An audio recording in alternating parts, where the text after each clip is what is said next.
this time with our question moment that we include after every episode. First of all, I want to thank all of you guys for supporting Love, Miles, and Music.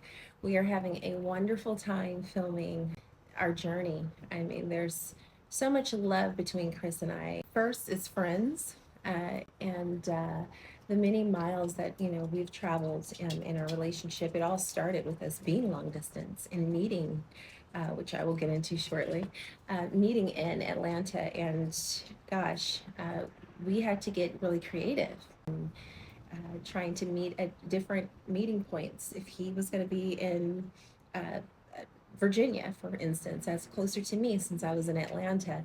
So Miles has always been a part of our journey. It's not something that's new. But the music is how we met. I was really intrigued by this question today because it really fits with the title of our show. And of course, it's such a beautiful question. The question is from Raketa Carr. How did you and Chris meet?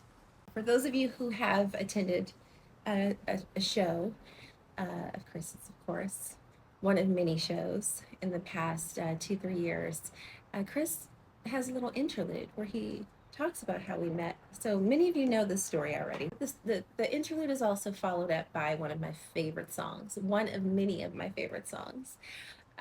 Top tier right now is track number 7, All the Good Times, on this new album, Time of Change. So if you haven't pre-ordered or you're just waiting for the release date, which is here now, All the Good Times is my favorite. If you guys see me at a show in the upcoming months, years, jamming out to All the Good Times, you'll understand why that has now become my favorite song. Just of You is my baby. Top tier. But anyway, let's get off the music. Let's answer Raketa's question, how Chris and I met.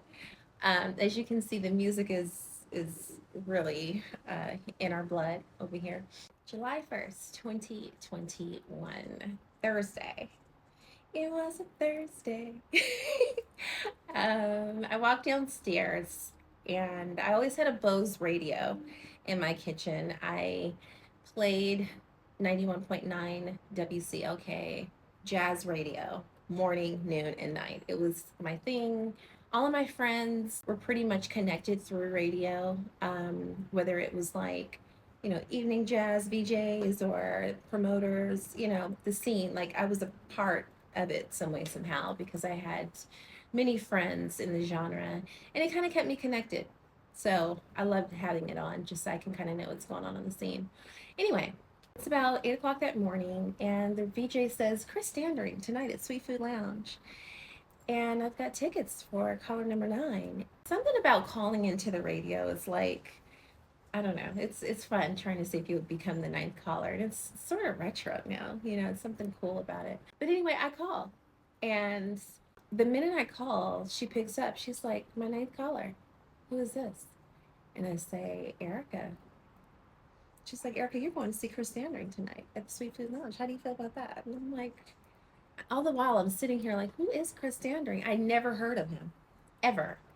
So I win the tickets, give her all my information, and now I'm stuck with, do I want to go anywhere tonight? Didn't even really, consider if I wanted to go. And I had a little iPad refrigerator situation where you can look up music and your apps on your refrigerator. So immediately I'm like, Chris Standring, whatever. Liquid Soul comes up. And I said, okay, I know this song. I definitely know this song. I'll see how I feel. So 2 o'clock, 3 o'clock, 4 o'clock, confirmed. I'm not going anywhere. I'm tired for the day. I don't want to do anything. Something came over me at about 5:30, 5:45.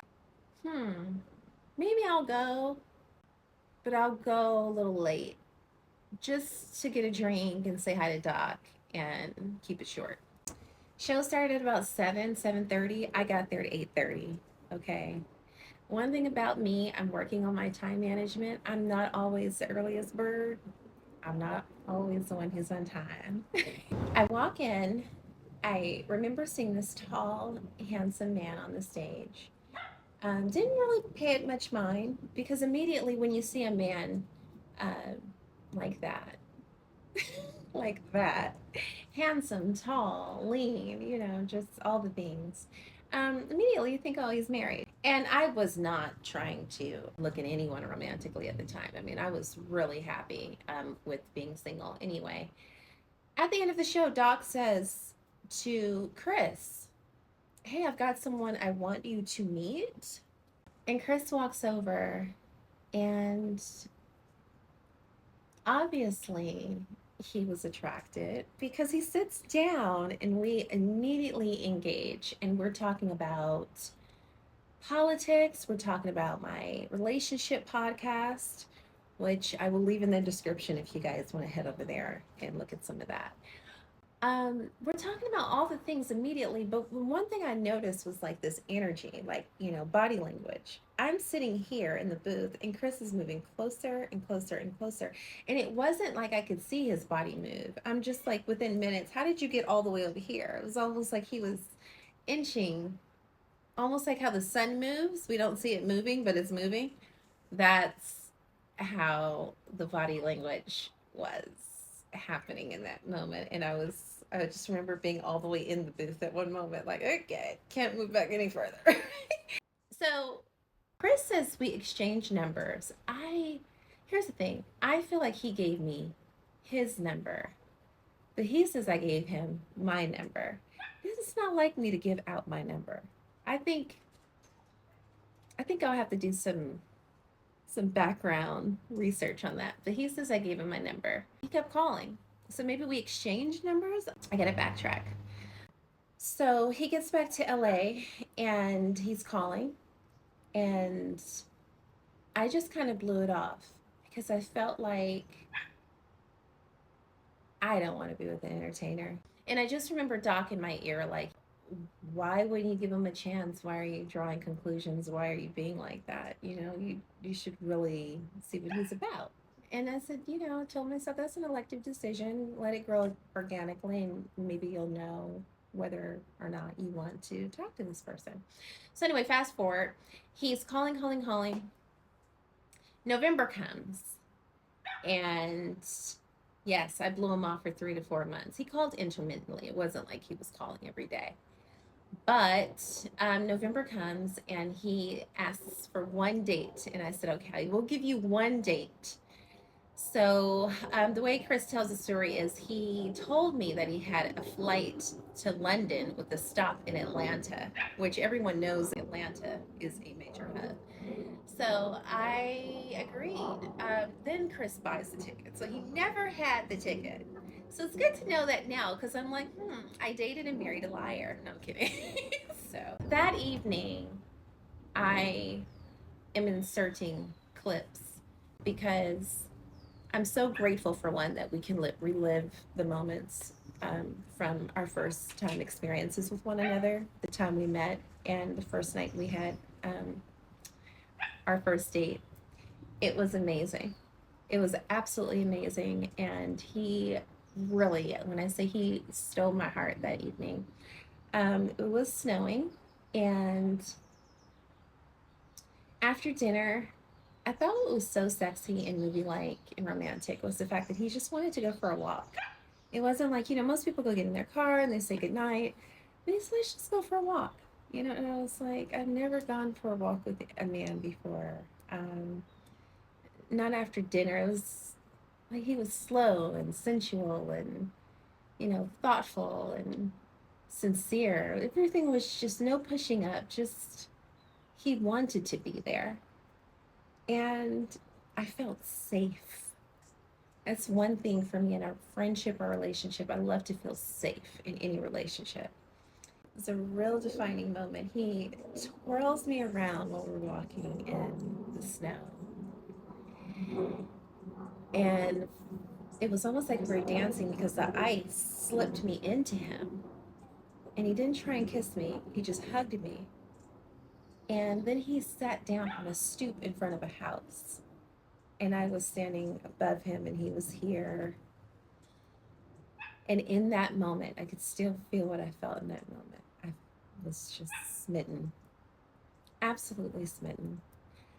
I didn't want the evening to end. I knew I liked him, and I absolutely knew that I would see him again. So from there, it was endless conversations on the phone. We FaceTimed.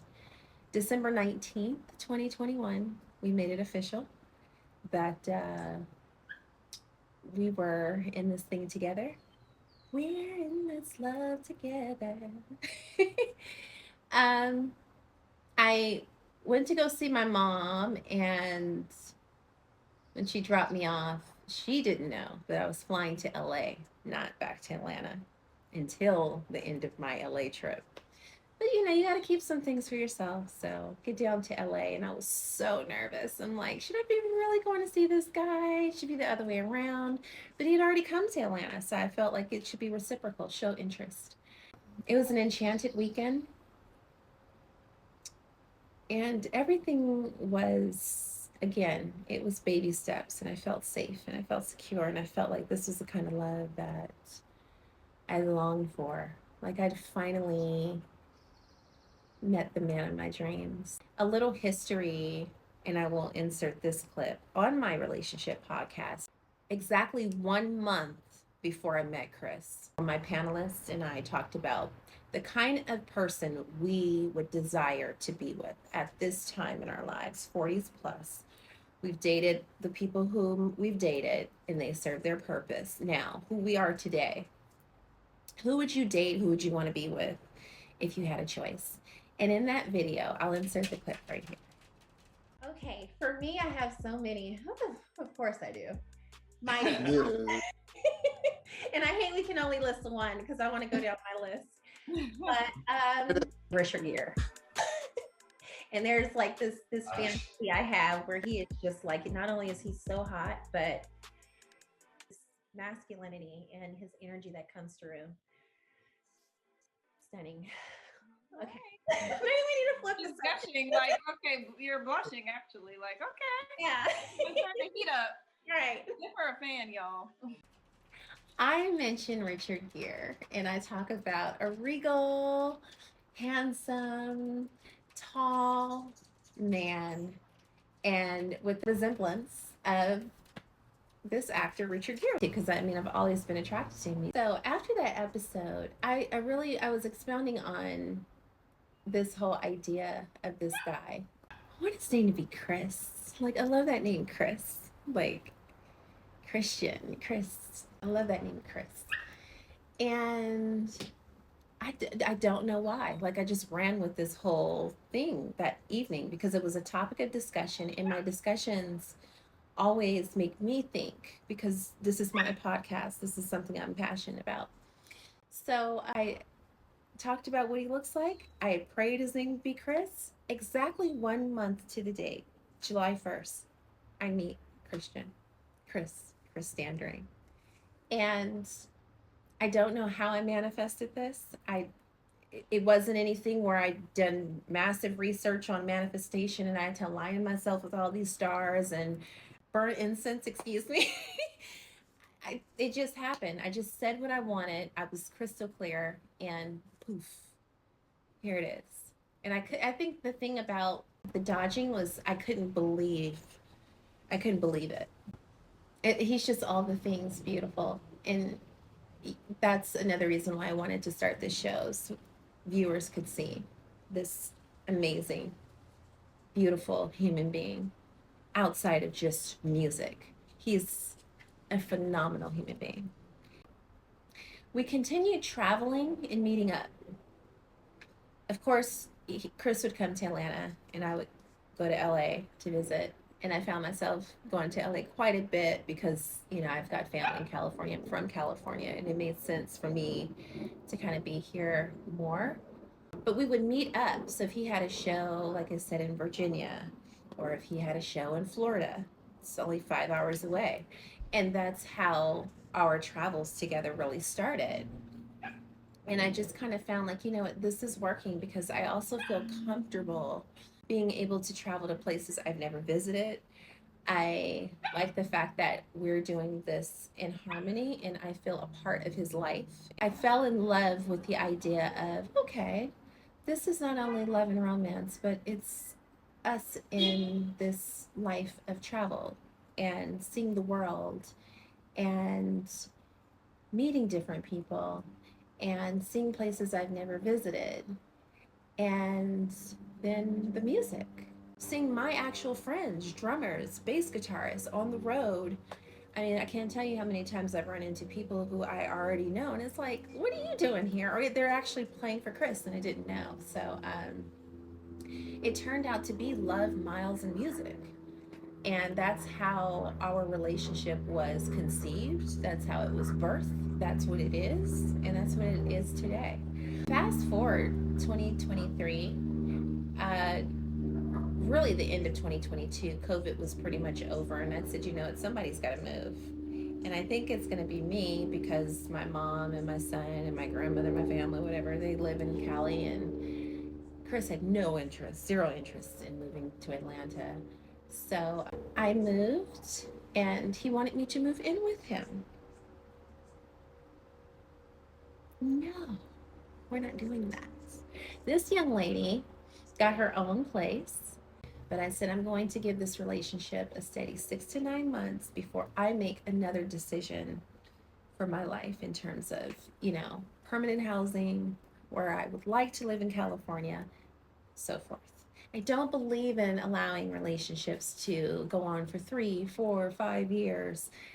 When you kind of know, you know. And because we're now officially in the same city, same town, I was in Studio City, he was in Sherman Oaks, but we were within, a decent mile radius. I felt like, you know what, we have plenty of time to date, vet, and figure this thing out. And we had done all the vetting we could possibly do, being long distance. So there wasn't really much else to know outside of seeing this person on a daily, their mannerisms, and are they clean? How's their hygiene? What do they like when they get frustrated? That sort of thing. July 1st, 2023. Chris proposed. I thought I was coming over to his place for an intimate dinner, and I walk in and I see candlelight everywhere. I see roses. I see a table outside with candlelight. Music's playing. The house smells delicious. And he's really looking sharp. Like, he's really looking sharp. Super sharp. I felt like something was up, but I wasn't quite sure because I'm like, we're at his home. So I'll just let this play out. The minute we put our forks down post dinner, Chris says, hold it right there. I've got something for you. And he grabs my arm, takes my hand, and asks me to come and sit right here. There's a table right here. I don't know if you guys can see it. There's a table right there. So I'm sitting right here. And he's down right here on his knee. And he proposes. Right here in this setting. I wasn't shocked, but I was like, is anyone here? Like, is anyone getting ready to pop out? Are there videographers here? Like, okay, it's just me and you. I was elated. I wasn't elated because I got the ring. I was elated because this man stepped up, and after years of meeting the people who were not necessarily for him, he had found his person and I had found mine. And I don't know, it's something about being a little older. You don't have all the spark and excitement, like, oh my God, I'm getting married. And no, it's like, I found the person I can honestly do my journey with and feel safe with. And and he feels that way too, and we're gonna solidify this love. This is a real thing. There's something mature about getting engaged after 40. It's so beautiful. Immediately I knew I wanted a fall wedding, and I didn't want something hanging over my head for the next year. I just don't know how people do it. It's so stressful. So I said, you know what, I'd love to get married in November. And God, we circled around the date so much because there were some people who were available, some people who weren't, and then there was the venue. Is this place going to be open? Is there a noise ordinance policy? Is it going to cost more to stay, do it on this date? There were so many things we had to circle around. Then I knew I wanted a fall wedding, and I didn't want to wait. Didn't want to wait to the next year. I didn't want to wait. A lot of things were on my mind about getting this date right. And we chose November 4th, 2023, which is a beautiful date to me. I will never forget that evening. We had a garden, an angelic garden wedding. And my girls were dressed like garden angels, like Tinkerbells, and very whimsical. I just wanted the experience to be outdoor in nature, which was an expression of growth, life, God, earth, grounding, stability. I wanted to get married in nature. Um, I wanted few people there because I wanted it to be intimate, and I wanted soul food because I wanted that food that was going to be enriching to my soul. Little did we know we didn't get to eat on our wedding night because we were just all the things all over the place, from pictures to people. We didn't even get to eat our own food. I didn't really get to see my own wedding, to be honest. But if you are interested in watching our wedding video, that too will be here in the description. And yeah, today, fast forward, we have been together now for 4.5 years, married for 2.5 years, and it's been remarkable. I have never known someone to test me in a way that's uplifting, upbuilding, indirect, and inspiring and spiritual. I learned discipline. I learned love. I learned quality, true quality. I learned class. I learned humor, vigor, tenacity, strength. I learned humanity. To me, Chris has always been a husband. He just didn't have the person who can embrace all that he is. It can be too much for a person to be with a person of such greatness. And I'm not just boasting and speaking him up. Someone has to be ready for that. You have to be ready for that. You have to be ready to take that on. And he never found the person, in my opinion, and in listening to the stories and reviewing the past, he did not find the person who could actually handle all of who he is. He is a beautiful, beautiful person. So that's it. That's how we met. That's our story. And I hope the clips help to kind of make it real and to kind of give you guys a glimpse. And if you'd like to follow us, you can follow us over at Instagram, christianerica.com, where we share all of our memories, our trips, our travels, our love, our stories. So you can follow me individually at ericanicholemason.standring on Instagram or Facebook. And then, of course, Chris has his Instagram, chrisstandring1. And we hope you guys continue to enjoy. And thank you so much for supporting us. Ricetta Carr, thank you for the question, and to all of you, thank you.